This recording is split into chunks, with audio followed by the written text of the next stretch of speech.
The future belongs to those who believe in the beauty of their dreams. Namaskar, welcome to Next IS. I hope you are doing well. In this video, we will cover major headlines of the Hindu, Indian Express, and Press Information Bureau. So, without wasting any time, let's start today's discussion. And your first article talks about Cyclone Asna, which has formed over the Kutch coast in Gujarat and adjoining areas of Pakistan. It is expected to move away from western coast in next 48 hours. This is the first cyclone that has formed in August in North Indian Ocean region since 1981 and first in the Arabian Sea since 1976. Talking about cyclones, they are caused by atmospheric disturbances around a low pressure area distinguished by swift and often destructive air circulation. Cyclones are usually accompanied by violent storms and bad weather. The air circulates inward in an anti-clockwise direction in the northern hemisphere and clockwise in the southern hemisphere. Cyclones are classified as extratropical cyclones and tropical cyclones. Now let's learn how cyclone is named. They are named according to rules at the regional level. There are 6 regional specialized meteorological centers in the world and 4 regional tropical cyclone warning centers. These centers issue advisories and responsible for naming of cyclonic storms. The India Meteorological Department is one of the 6 regional centers. It gives a name to a cyclone that forms over the North Indian Ocean. The name must be new and should not be repeated again. The word can have maximum of 8 letters and it should not be offensive to any member country or hurt the sentiments of any group of population. Now recently Dr. T.V. Somnathan took over as new Cabinet Secretary in the Government of India. Cabinet Secretariat functions directly under the Prime Minister and administrative head of the Secretariat is the Cabinet Secretary, who is also the ex-officio chairman of the Civil Services Board. The Cabinet Secretariat is responsible for the administration of the Government of India Rules 1961 and Government of India Allocation of Business Rules 1961, facilitating smooth transaction of business in ministries and departments. Now recently, Union Education Minister asked Tamil Nadu to sign PM Shri scheme memorandum of understanding to get Samagya Shiksha funds. Talking about PM Shri scheme, it is a centrally sponsored scheme initiated by the Government of India. Its objective is to establish over 14,500 PM Shri schools. These schools aim to create an inclusive and welcoming atmosphere for every student, ensuring their well-being and providing a secure and enriching learning environment. Now, India's core sector growth rises to 6.1% in July. Core sector comprises coal, crude oil, natural gas, refinery products, fertilizers, steel, cement, and electricity. And these 8 core industries comprise 40.27% of the weight of items included in the Index of Industrial Production. Now, Vice President of India stated that implementing a uniform civil code would be a step forward to ensure justice for women. Uniform Civil Code aims to establish a uniform legal framework for all citizens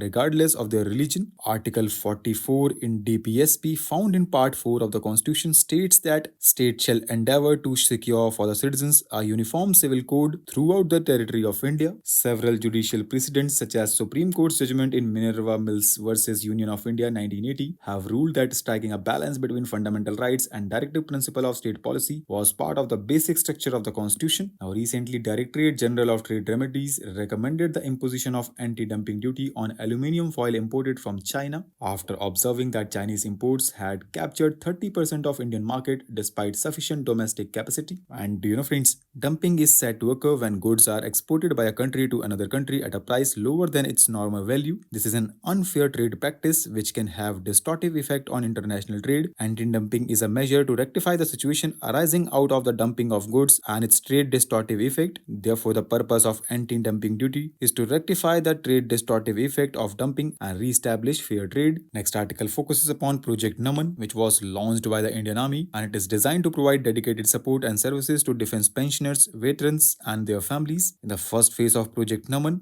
14 common service centers have been established at key locations across India. Now, India and Malaysia signed memorandum of understanding for strengthening cooperation in the field of tourism. Malaysia is one of the important inbound tourist source markets for India. In the year 2022, more than 2 lakh Malaysian tourists visited India, and it is hoped that memorandum of understanding will give further fillip to tourist arrivals from Malaysia. Now, Prime Minister of India laid the foundation stone of Vadhvan Port in Palghar district of Maharashtra. It aims to establish a world-class maritime gateway that will boost countries' trade and economic growth by catering large container vessels, offering deeper drafts, accommodating ultra-large cargo ships. It will be one of the India's largest deep water ports and will provide direct connectivity to international shipping routes, reducing transit times and cost. So with this, let's conclude today's discussion. Thanks for listening, and for regular updates, you can follow us on various social media platforms.